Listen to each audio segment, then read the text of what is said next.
इसका आंसर मेरा ए वाला है। कैसा है वो बताती हूँ। How much is the custom duty, कितनी पेबल होगी by Maximo on the import of new machinery from USA.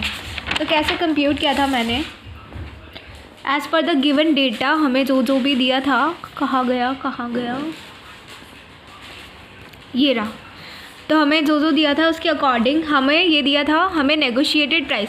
पहले हमें एयर का केस दे रखा है, सबसे पहले तो एयर का केस दे रखा है, उसमें फ्रेट दे रखा है एयर का 12,000, इंश्योरेंस दे रखा है 8,000, सब यूएसडी में है। और ओरिजिनली सीआईएफ वैल्यू बता रखी है हमें, सीआईएफ वैल्यू ओरिजिनली हमें बता रखी है, that is of 1 lakh. 1 lakh की वैल्यू बता रखी है। एंड जो रीनेगोशिएटेड प्राइस है वो फिक्स हुई है किस पर, वो फिक्स हुई है 95,000 पे। एक्सचेंज रेट बता रखा है बिल ऑफ एंट्री वाले डेट पर इतना, और date of arrival of aircraft बता रखा है इतना।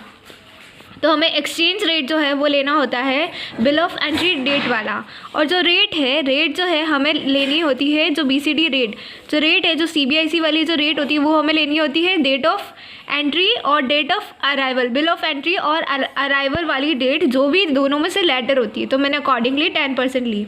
And there is a no change in social welfare surcharge between date of filing of bill of entry and date of, और कोई चेंज नहीं है सोशल वेलफेयर सरचार्ज में।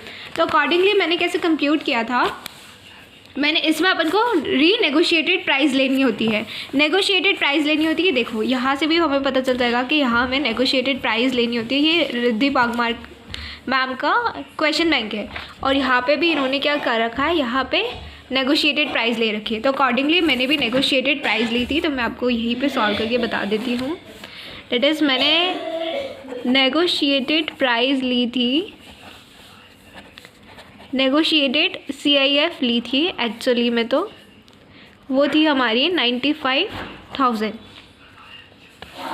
दैट वाज 95,000 थी।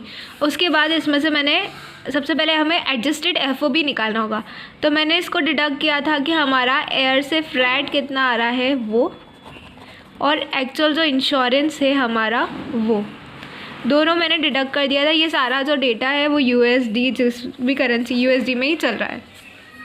तो अकॉर्डिंगली मैंने उसको डिडक्ट कर दिया था। मैंने डिडक्ट किया था 12,000 डिडक्ट किया था, और देन अगेन 8,000 डिडक्ट किया था। तो ऐसे करके मेरी जो एडजस्टेड एफओबी आ गई थी वो आ गई थी मेरी 95,000 माइनस 12,000 माइनस 8,000।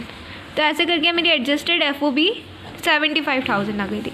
अब हमें फ्रेट जो है वो लेना होगा, कितना फ्रेट लेना होता है एडजस्टेड एफओबी का 20%। तो 75,000 का जब मैंने 20% किया था तो वो मेरा आ रहा था अराउंड 15,000। तो हमें कंपेयर करना होता है, मेरा जो निकला है कंपेयर करना होगा फ्रेट को, क्योंकि एयर का केस है, कंपेयर करना होगा फ्रेट को। तो हमारा एक्चुअल तो आ रहा था कितना, एक्चुअल तो आ रहा था 12,000, और जो हमने एडजस्टेड एफओबी का निकाला था वो मेरा आ रहा था 15,000। तो हमें लोअर को लेना होता है, लोअर ऑफ, तो फिर कितना आएगा, मतलब कि 12,000 ही आएगा। तो जो सीआईएफ वैल्यू निकलेगी वो, तो हमारी एडजस्टेड एफओबी कितनी थी, सीआईएफ कैसे आएगी, तो एडजस्टेड एफओबी जो थी, एडजस्टेड एफओबी तो जो थी वो मेरी थी 75,000। फिर फ्रेट जो है लोअर हमें लेना है, यानी कि वापस वही लेना है, वापस 12,000 ही लेना है। वापस इंश्योरेंस ऐड करेंगे तो कितना लेना है, 8,000। तो ये मिला के वापस 95 बन जाएगा। 95 इसको मल्टीप्लाई करेंगे एक्सचेंज रेट लेनी है बिल ऑफ एंट्री डेट वाली, यानी कि 84।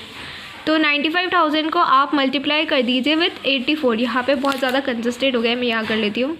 95,000 को हमें मल्टीप्लाई करना है कितने से, मल्टीप्लाई करना है 84 से।